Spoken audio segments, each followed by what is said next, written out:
Well, hello, and welcome to this week's episode of SportsDay Rangers. I'm John Blake. And I'm Evan Grant. And the Rangers are 2/3 of the way through their 9-game road trip to several different time zones, 3 to be exact. And they've split the first 3 games in Houston and Colorado. And starting tonight, we'll finish the road trip up with the team with the worst record in the major leagues, the Los Angeles Angels of Anaheim. Club is 24-25 as we reach the 50-game mark with the series opener in Anaheim, and just about to reach the 1/3 point of the season when they get home to face Houston. But no team has taken the AL West and run with it, John. So the Rangers sit in second place behind the A's, just, I believe, 2 games back. 1 game back as of today, but the Rangers have... they've survived with injuries. Corey Seager went on the IL this week. They're still missing Wyatt Langford and Josh Smith.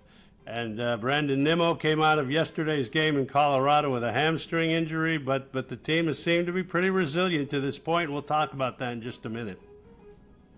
Our guest on this week's podcast takes us back to 1996 again. It's Jerry Narron, who was the third base coach on that team that won the AL West title and would later go on to manage the Rangers in 2001 and 2002, and spent over 50 years in the game. And on the archives in Arlington, we'll look back at a historic moment for one of I think both of our favorite players, Shin-Soo Choo, when he broke the home run record for an Asian-born player, since shattered by Shohei Ohtani. You can reach out to each of us on X with any Rangers questions or comments. I'm at Evan_P_Grant, and he is sans any underscores, just at Ranger Blake. Bottom of the 9th, bases loaded. Here comes Jimmy Dale from Baker Brothers Plumbing, AC, and Electrical. Thanks, Chuck. When your home pitches curveballs, Baker Brothers knocks it out of the park. Home run, Baker Brothers. Incredible. As the official home service partner of your Texas Rangers, we're offering $300 off a tank or tankless water heater. Another winning call. Visit callbakernow.com or dial 214-342-1171 today. Baker Brothers. Great service.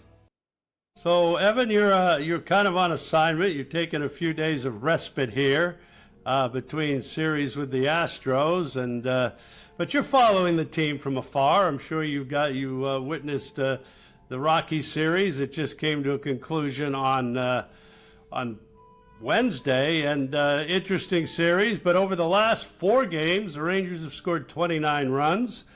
They've hit over 330 in their last 3 games, and they seem to be doing it with a lineup of Andrew McCutchen and Justin Foscue and Ezekiel Duran, and all of a sudden Jake Berger is now tied for 3rd in the American League with 33 RBIs. So what do you make of this? Well, I can tell you this, John. I did, on my assignment here in Savannah, I did run into some Denver sports royalty twice, shared elevators with John Elway. He didn't seem too concerned about how the Rockies and the Rangers series was going. But he's got his own issues with the Broncos. But listen, I think that we're seeing, I don't know exactly what to make of this because the Rangers face a lot of lefties in Colorado, and Jake Berger had another big series. Ezekiel Duran had a big series. Justin Foscue had a huge series. And so I don't know if that is because it was lefties. I don't know if it was because it was in Colorado. I don't know if it was just because it was Colorado lefties. But we are seeing the hot version of Jake Berger again. The last 8 games, I think he was hitting 450. And he had 5 walks and 6 strikeouts. That's a lot of walks for Jake in a short period of time. So maybe there's a little bit more restraint. I don't know.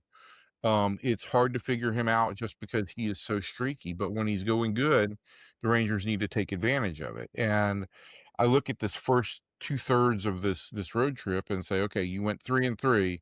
You need to come home from this road trip at 500 or better. You need to go and win a series in Anaheim. If you do that, you've had a 3-city road trip, gone 5-4 without Corey Seager, without Wyatt Langford, without Josh Smith. with Mackenzie Gore going short in a start. And you've still got the ability to come home and have a week against both Houston and Kansas City before the end of May, where you can really make some hay and get yourself, a little bit of a bulge above 500. So I feel like the Rangers haven't lost this opportunity. I think there's still an opportunity for them. I don't know that it's possible to pass judgment on the offense. Still, I mean, it's not the offense that we expect to see all year. I've been encouraged by some developments. Look, I hope this is the fact that Justin Foscue is getting some opportunity to play and he's doing what he needs to do in the major leagues, which is rake as a hitter. I hope that portends for long-term success. I hope Berger's hot streak can carry the Rangers for a bit longer. And I'm very pleased with what I've seen from Ezekiel Duran this season. He just looks like a different hitter. So, I guess my overall feel is, it's certainly not discouraging, but I think there's more work to be done over this little stretch against teams with poor records. And have you been impressed with, Skip Schumaker basically has tried everything, the lineup combinations on the offensive side, quickly seeing the Kumar Rockers' first inning struggles and going with an opener in the game on Tuesday in Denver. That seemed to work out great with Kumar Rocker throwing 7 2/3 shutout innings. But Skip isn't afraid to try different things and try them fairly quickly. No, I don't think he's going to be reactive. He's going to be ahead of the curve on this stuff, and I think he has tried that to the point where I think the Rangers have used 8 different cleanup hitters partly because they've been forced to, but he's not going to sit around and wait for guys to try and get into a groove. He's going to try and win games. There have been some interesting moves at the top of the lineup to try and spur the offense a little bit. To make best use of Brandon Nimmo, since he's been the most consistent hitter all year. I do think that everything. I don't think that everything Skip has done has gotten immediate results, but I think everything he's done has been done with the idea we've got to do what we can right now to help a team that's a little bit A, underperforming, and B, missing some of its key parts. And the defense. Obviously, the loss in Denver the other night, defensive miscues by Josh Young and Ezekiel Duran played a big role in that. And Young, who is obviously, as we speak today, 4th in the American League in batting at .309, took full credit, took full responsibility for that. But it doesn't seem like it's quite. We got used to really good defense last year. And again, some of the guys who were responsible for that are no longer here. But what do you make of that?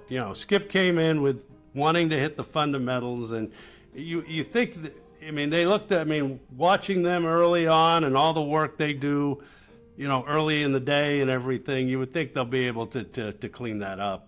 Yeah, I don't have a great answer for that right now on the defensive element. I do think that, there were some issues at second base early on, that Josh Smith struggled a little bit there.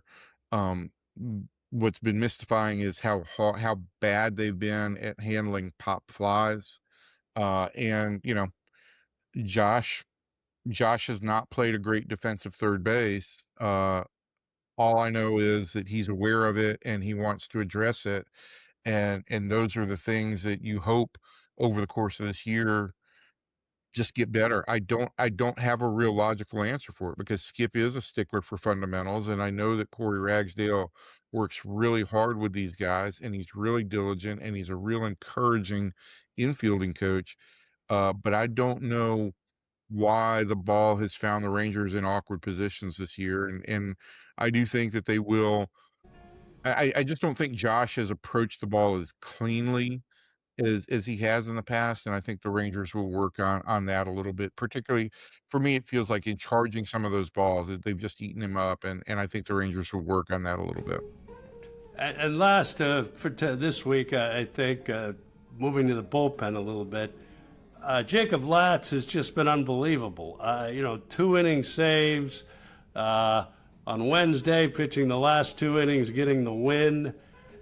Is this sustainable? I mean, and yeah, he had a little off. He had some time off. They'd had him down a little bit. But is this something we're going to see all year, or do you think? Obviously, they probably like to get into a situation where they had, a steady, consistent setup man in the 7th and in the 8th, and then you get the Lats in the 9th. But not the way it's working right now. No, and I think to Jake's credit, look, I mean, he wanted to start and he built himself up as a starter, and they haven't lost that length ability. I do think it's going to be hard you're not going to ask him to go out and pitch 2 innings every time out. But I think he's now got 3 2-inning saves this year. In the last 5 years, as far back as I had looked, there's only been one season where anybody had more than 3 2-inning saves. David Bednar had 4 in 2022. It's hard to call this sustainable because I don't think you're going to ask him to do this 15 times over the course of the year. But I do think that it gives them a different level of a weapon late in games when they do have, if they've gone several games without Lats, they do have the ability to ask him to pitch 2 innings. I think they'd much prefer to have him pitch 1 inning, 2 or 3 nights occasionally in a row, rather than him not be able to pitch, unless the starter's going to throw you a complete game or you're going to win a walkover.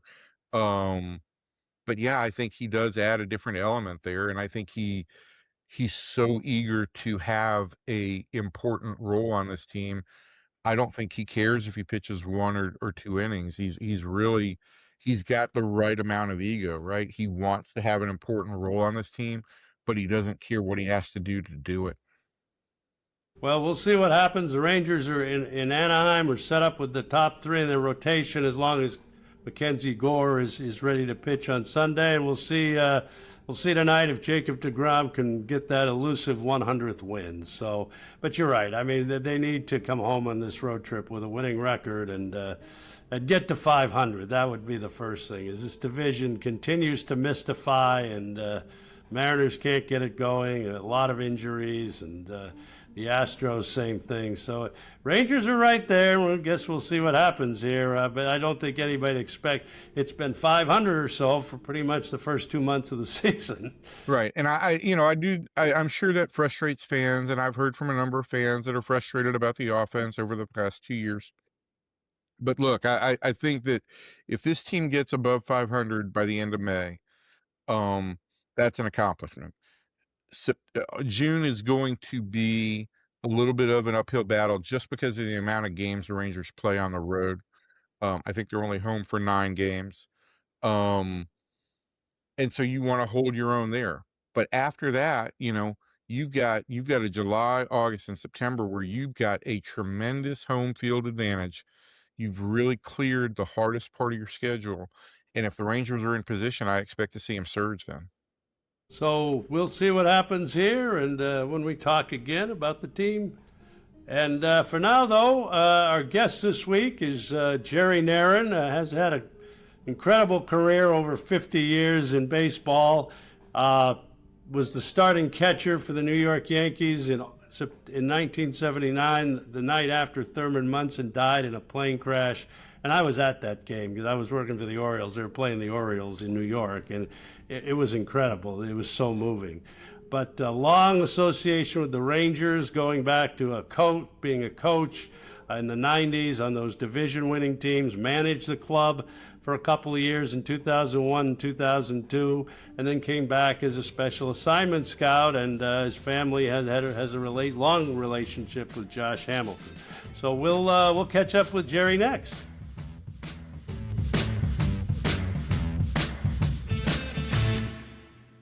Well, we're very happy to have as our guest for this week's episode of SportsDay Rangers, Jerry Narron. A great connection with the club's organization.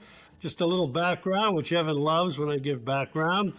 He played 8 years in the big leagues with the Yankees, Mariners, and Angels. Then was a minor league manager in the Baltimore system for 5 years. Went to Baltimore as a coach for Johnny Oates.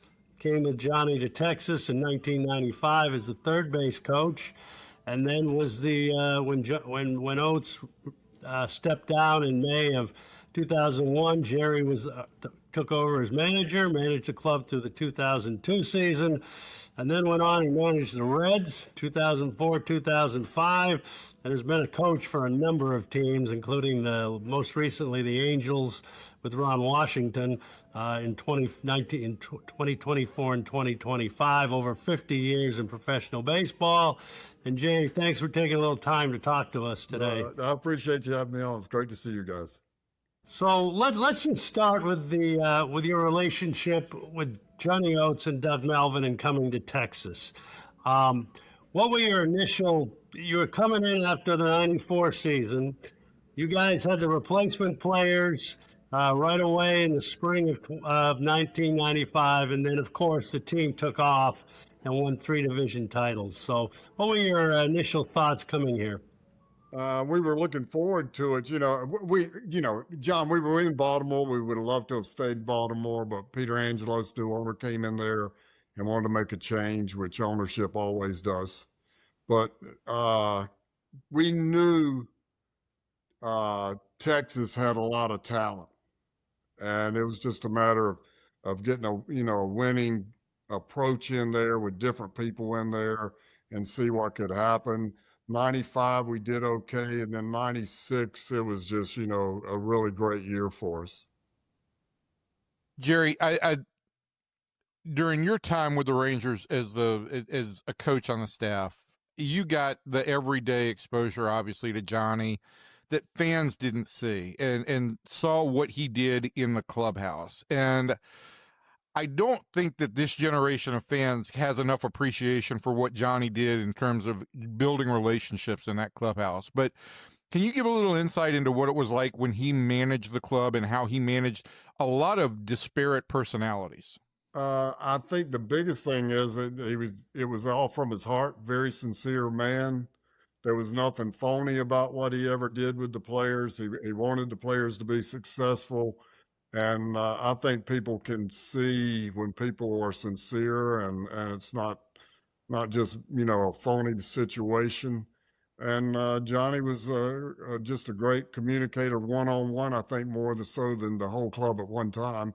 We didn't have that many team meetings over there as a group, but one-on-one, he spent a lot of time with guys, and everything was very sincere what he had to say and do with these guys. So, Jerry, you got a chance to work with Pudge Rodriguez. You handled the catching as a former catcher. It was fairly early in Pudge's career. He'd been in the big leagues 2 or 3 years. And I don't know how much Pudge needed, but what were your observations back then that we had in Pudge Rodriguez? I think it's pretty simple. Good coaches know when to coach and when to stay out of the way. And this guy did not need fixing. He's if not the best defensive catcher of all time, he's right there, 1 or 2. I've got him number 1. I love Johnny Bench, nothing against JB at all, but Pudge, before he broke his thumb on Mo Vaughn's bat, I never saw him make a bad throw. I mean, everything was on the money. I kind of compared it to somebody like Nolan Ryan fastball with Greg Maddox command, and that's the way he threw the ball. But we would, in spring training, just messing around throwing. Well, we wouldn't mess around, but we were, getting into the season, getting ready. Without a batter up there, he would throw with like low 1/7 to second base, and you just don't do that and be accurate with it. But the big thing for me was just let him go and let him play. And, a lot of people over the years have said, some things about working with pitchers, that type thing. Well, I tell you what, one thing pitchers never had to worry about when he was back there was having to worry about controlling the running game. Correct. I remember one year with Rick Helling, I think Bill Hasselman didn't catch Helling a whole lot, but there was something like 10 stolen bases with Hasselman back there, and there was like 1 maybe with Pudge. And Rick Helling was like a 1.55 to the plate. I mean, he changed the game defensively. He just changed what other clubs were trying to do. And there's been very few guys do that. And that is the thing. Sometimes we think about, we as coaches and managers, sometimes we get into this thing about worrying about what guys don't do well instead of what they do well. And did you kind of make that determination with Pudge? Look, this is his strength is throwing, his strength is blocking balls, his strength is shutting down the running game. If he's not the greatest game caller on the planet, it doesn't matter because he's not going to give up extra bases. Well, for one thing, with the game column, when in that ballpark and in that era, you were going to give up runs. It didn't matter who was pitching. And so, that game calling part, I think that was a little overrated with him. But for me, just the intensity this guy brought every day. You're talking about catching 100, 150 games a year, and we knew what the heat was like. That's why you got a new ballpark across the street.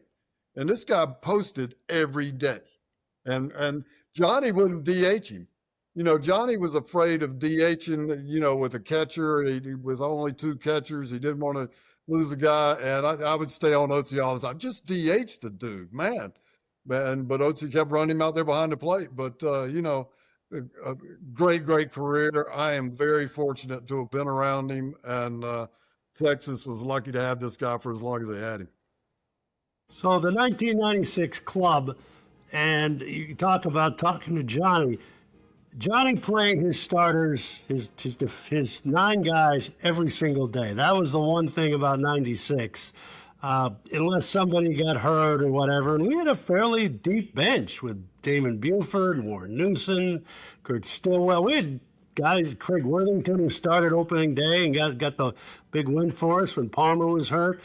But that was kind of the way Johnny did it, right? I mean, he stuck with those guys, and he played them. They were in the lineup every single day, and I think those guys enjoyed it. I'm sure they did. You didn't have all the medical staffs doing all the workload management like they do today, so the guys played. And Johnny believed in playing them. He believed in a set lineup. He thought a set lineup had you're on deck, you're talking to the guy that's in the hole behind you, you're on deck, or the guy's getting ready to go up to bat. There's a lot of communication there, and Johnny just believed running guys out there as much as he could in the same order. Also, not only playing them every day, but keeping that same lineup out there too. And late in the season, when the club, had that little lost a 9-game lead and everything, do you think that had any effect that those guys had played so much to that point in the season? I mean, they rallied and came back, but it got a little hairy there at the end. I don't think that did. I think it was just really the first time these guys had ever really been through it.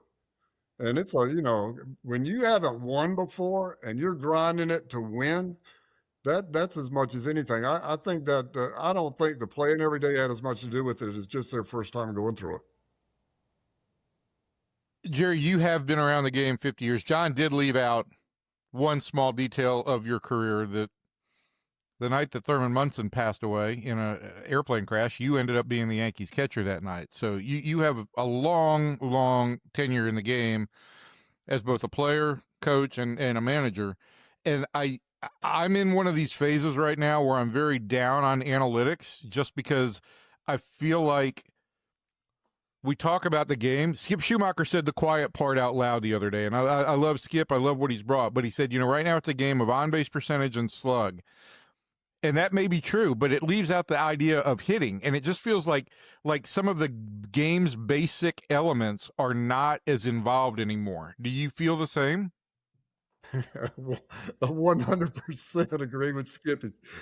One thing that people don't take into account is there are outs that can be productive, and a strikeout is not a productive out ever.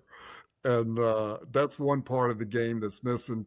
You rarely see a man on second base and nobody out, and not just trying to hit a weak ground ball to the right side, but guys used to try to drive the ball to right center or right field or deep center to try to move a guy. And you hardly ever see that today. And I think you get in the postseason where you're facing good pitching every night and you're trying to scratch and claw for every run you can get. You're not going to go up there and hit a bunch of home runs and win ball games. Yeah, that home run's going to win you a game, but you need a productive out once in a while, and you're not getting it from a lot of guys. When runs are at a premium, for sure, 100%. put the ball. The teams aren't, they're saying a strikeout's no different than a flyout, and that's not the case every time. What stands out to you most about that 96 experience? I think from day one of spring training, things usually were a little bit different back in the 90s and before, where you would have the pitchers come in for 5 or 6, 7 days, and then the position guys would come in. Well, 95, there was no spring training for major league players. I mean, we got started late, the whole bit. 96, we had every one of our players, every position player was there before their reporting date. And that was the first time. I signed in 74. That was the first time in my career I had ever been with a club where everybody was there before their reporting date. And you could just tell something special was, gonna happen for us just on that spring training. And one last one for me in 96, you mentioned that, and I've done this a long time. That was one of the more fun clubs I've ever been around, just in terms of how tight, and I'm not going to try to compare it to today and the way the players are today. You're well, but that team was so tight, and they really had each other's backs. They'd hang around the clubhouse after the game and discuss the game. It was everybody. It was Will Clark and Ken Hill and Mickey Tettleton and Rusty Greer and the young guys feeding off of the veteran players. It really was a very special group. Well, anytime you got a club with Will Clark on it, you know that there's going to be there's going to be some unity there, or he's going to get on somebody's case. But Will was that straw that stirred that drink in there, and he stirred it really, really well. And then he brought edge, yeah. And then you had the younger guys like Rusty and Dino. And Mickey Tettleton, made a huge difference having Mickey Tettleton there. I mean, Mickey's a pro, and and then with Pudge and Juan pretty much did his own thing. But if you're driving in 140 runs and hitting 40-some bombs, you could do your own thing. And the year that Juan had that year, and then again in '98 when he won the MVP again, I think it was. I mean, just 2 fantastic years. And the postseason Juan had that year, just the division series, unbelievable. And, I look back on that division series that year. I thought we were better than the Yankees. And we had a lead in every one of those ball games. If we would have won that series, George Steinbrenner would have torn that team apart. Joe Torre would have been fired. Derek Jeter would have probably been playing in Oakland or somewhere. But them beating us is really what got them over the hump, I think, because we were better than Baltimore. I think they played Baltimore next. But we scored early in every one of those ball games, and we could not score late. I don't even know if we scored a run 7th, 8th, or 9th inning in any of those ball games. But it's a shame we didn't beat them, because I really believe in my heart we were better than them. The 98 team, 99 teams we had, I thought were really, really good ball clubs. Those clubs would walk through baseball today. And I believe that. But, we're facing the Yankees in the first round of the playoffs those 2 years. And the Yankees those 2 years may have been the best clubs of all time. They would have matched up with anybody ever in the history of the game. Jerry, I want to move forward just a little bit to your tenure as manager. And I think your tenure as manager is somewhat underappreciated, partly because the Rangers were going through a rather transient time where they weren't sure whether they wanted to rebuild or what they wanted to restock or what they were doing. And Alex Rodriguez was at the center of all of that. But I remember the spring of 2002, your 1 year here as the manager from start to finish. Just what a strong presence you had with Michael Young. In particular, I believe there was a day where you chewed him out on the field and basically chased him off the field at spring training, but you also fought very hard for Michael Young's place in the organization. What did you see in Michael? Why were you hard on him? And what was your goal there? I knew how good this guy could be, and I did not want to see him do anything by just going through the motions. And what you're talking about, it was a bunt. And he half-assed it, and I didn't like it. And it was because I liked this guy so much. I really thought this guy could play. And I had put my rear end out there saying this guy is a major league player. I had the opportunity to see Michael the year before in 01 when we brought him up. As a matter of fact, we bring him up. I told Frank Catalanato, you ever play right field, you're gonna play a deep second base. You're going out to right field because Michael Young's going to get a chance to play. But you cannot quantify intangibles. But if you see it and you've been around the game, you know when guys have it. And this guy was a winner from day one. You could just see it. And when Buck got the job, I even talked to Buck. I was coaching with the Red Sox. I said, you can hit Michael Young ninth if you want to, but this guy you can win a world championship with this guy. And I told Buck that in 03. Michael has, I think one other thing that gets kind of overlooked now is that, Michael moved to shortstop in 04 and then eventually third base. But in 01 and 02, when he came up, and obviously in 03 when he made the All-Star team for the first time, this was a defensive level second baseman that we hadn't seen in, other than the Roberto Alomars for a while. He has, I believe Michael has some belief that his Hall of Fame case would have been stronger if he'd remained at second base his whole career. Oh, Agree absolutely. or disagree? And, with Robbie Alomar around, he may not have won some gold gloves, but he would have gotten a lot of votes he was a gold glover. I mean, with Robbie's, kind of like Pudge is behind the plate. That's what I think of Robbie Alomar.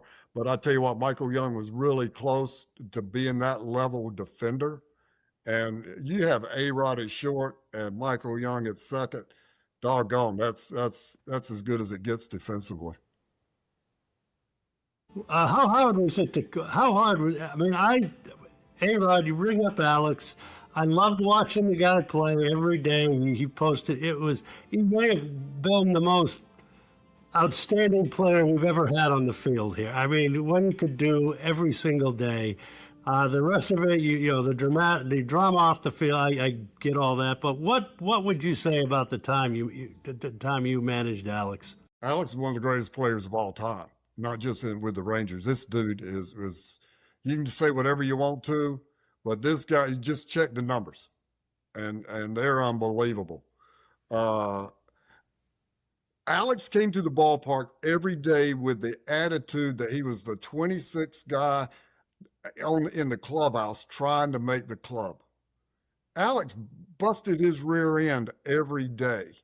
Nobody can say this guy didn't come prepared and ready to play every day. And Alex loved the game. Alex, loved the history of the game. He loved watching other games. I'd be in the clubhouse sometime after games, and he's sitting in there watching a game on TV on the West Coast, and his fiance was sitting outside. I wanted to kill him one night because his fiance had been sitting out there about an hour or so. But he was in there. There was a game on TV. He was watching it. But, you can say whatever you want to. You can hate the dude if you want to. The fans, he's as polarizing a player he's probably ever been. But talent-wise, boom, it was right there. I had a player one time ask me, he said, I think, is Alex making out the lineup? I see you give Alex a lineup. I was giving Alex a lineup with Alex's name in there and Alex's name not in there, trying to get him to take a day off sometime. And it got to a point I would just mess with him, with his name in there and his name not in there. But as for Alex trying to make up the lineup and everything, he didn't do that. He would give me his opinion on a lot of things. He probably gave Tom Hicks his opinion on a lot of things. He probably gave John Hart his opinion on a lot of things. But I tell you what, the guy posted. And I love the dude. A lot of stuff I'd like to say, Alex, what the heck are you doing? I even told him in 02, I said, Alex, this game is going to be over for you before you know it as a player. Right now you think you're going to play forever. Well, it's going to come quick.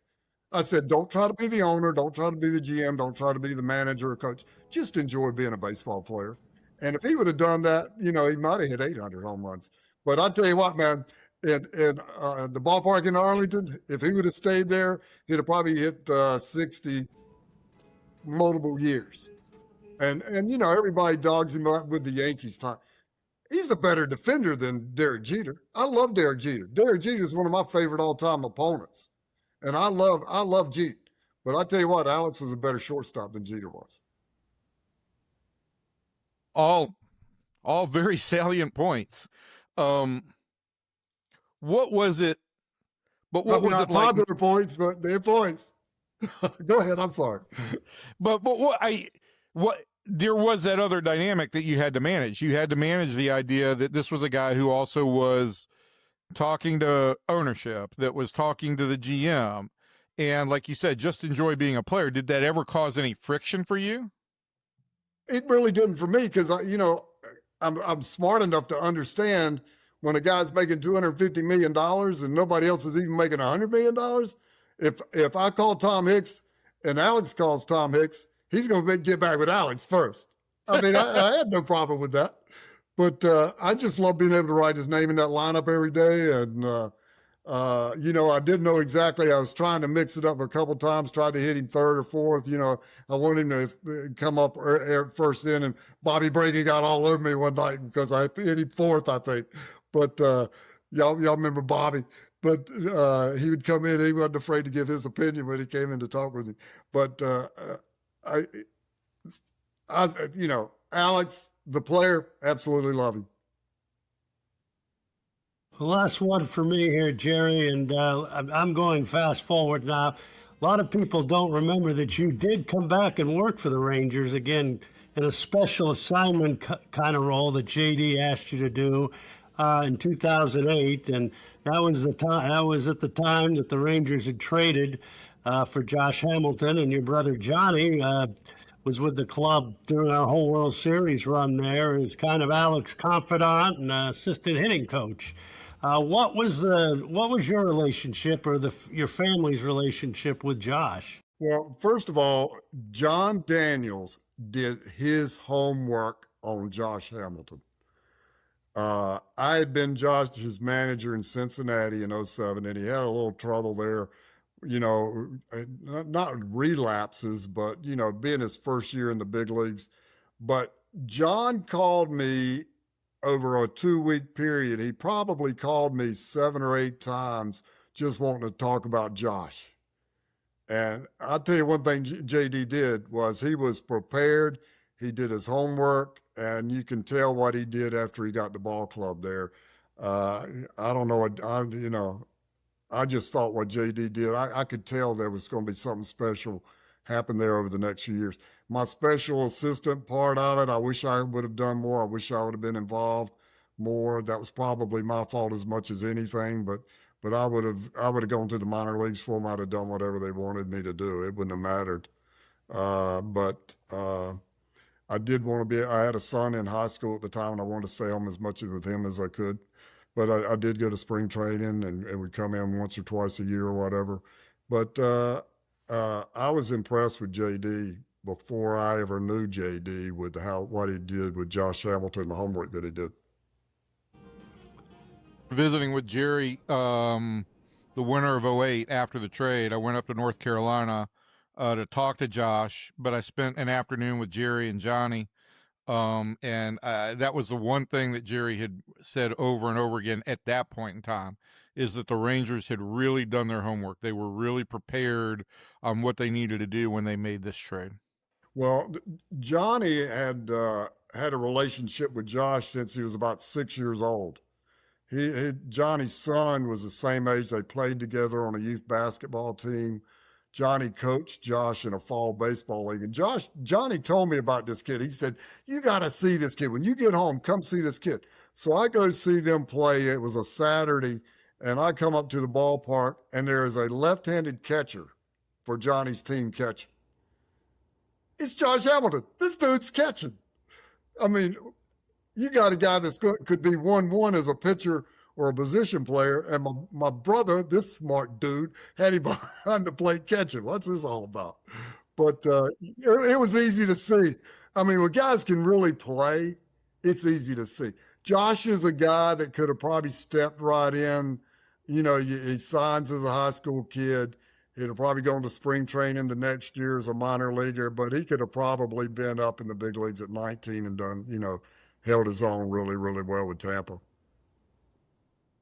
Well, we could talk all day about a lot of different things. Jerry, again, has been in baseball 50 years, and always great to catch up and talk about the different Ranger connections. And hopefully we will see you later this summer as we honor the 96 team. So we appreciate the time today. No, I love it. I appreciate it. John, I love you. Devin, Evan, you know, you a little bit, but no, I love you, Evan. I appreciate all the bad advice you gave me when I was managing. Yeah, thanks. I've done that for 25 years now.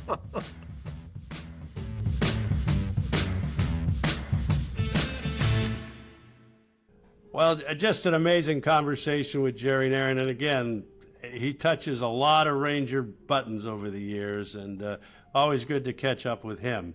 So on this week's Archives in Arlington, we're going to go back to May 26, 2018. And sometimes this player was much maligned as a Ranger, but ended up playing 7 seasons in Texas. Shin-Soo Choo hit his 178th career home run. The most ever by an Asian-born player. He broke the record held by Hideki Matsui. As the Rangers it was a walk-off actually, a walk-off win for the Rangers. They beat the Royals in 10 innings, 4-3. Now, of course, that record has been smashed by Shohei Ohtani, 2024. He's up to 288 home runs. And Ohtani has a 36.5 career WAR. But you look at Choo's 16 years in the big leagues, 34.7 career WAR, an 824 OPS, 1,652 games, 218 home runs. Evan, his legacy in Texas, he was a good player, probably not. He was coming off a great year in Cincinnati when the Rangers signed him to that 7-year deal after the 2013 season. But he did have a 792 OPS with Texas, but only an 8.6 WAR, so a lot of his WAR was done early in his career with Cleveland. But what do you make of Shin-Soo Choo's career in Texas? What would you say will be his legacy? Well, I think the first year, which is when Choo took most of the criticism, he underachieved. And I think I still remember him saying the some point in time during his second year in Texas, that he had a conversation with his wife at the All-Star break, and she urged him to just be himself, and that she was trying to live up to the contract instead of living up to who he was. And he was incredibly honest and open about that. And I think what we saw was a player who really, his wife deserves a lot of credit for that conversation. Because after that, I thought Choo was incredibly productive. He became a very respected leader in the clubhouse. Yes, he did. I think he became very popular with fans after that first year. And his legacy in Texas is a strong one as far as I'm concerned. I think when he finished his career, particularly after the 51 or 54 game on base streak, club record for that, I think he etched his name in the Rangers' history as a very important contributor. In the 15 and 16 when this team won division titles, Choo was at the forefront offensively. And he was bothered, had some injuries during his career, but I remember like you do when he got here. And, he didn't have a huge, the Japanese media for Darvish or Ohtani, I mean, it's overwhelming. But the Rangers had 5, 6, 7 Korean writers that would cover the team all the time, especially in those early years. We did some of our home games on Korean radio. There's a big Korean community in the Dallas-Fort Worth area, and I think you're right. I think he had he put a lot of pressure on himself to try to live up to that contract in 2014. But like you said, he was a great teammate. He was so respected. And by the end, he was last year was again 2020 in the COVID year, and so he never really got I don't think the send off that we wanted him to. That courageous last hit he got in that final game in 2020. but he'll be remembered, I think, as certainly one of the greatest Korean-born players to ever play the game. And he set that record, which I think if you said right now, who held the record that Ohtani had, who Ohtani broke for home runs by an Asian-born player, I don't think a lot of people would probably recognize Shin-Soo Choo. So that's this week's Archives in Arlington. And with that, we want to thank you for joining us on this week's episode of Sports Day Rangers.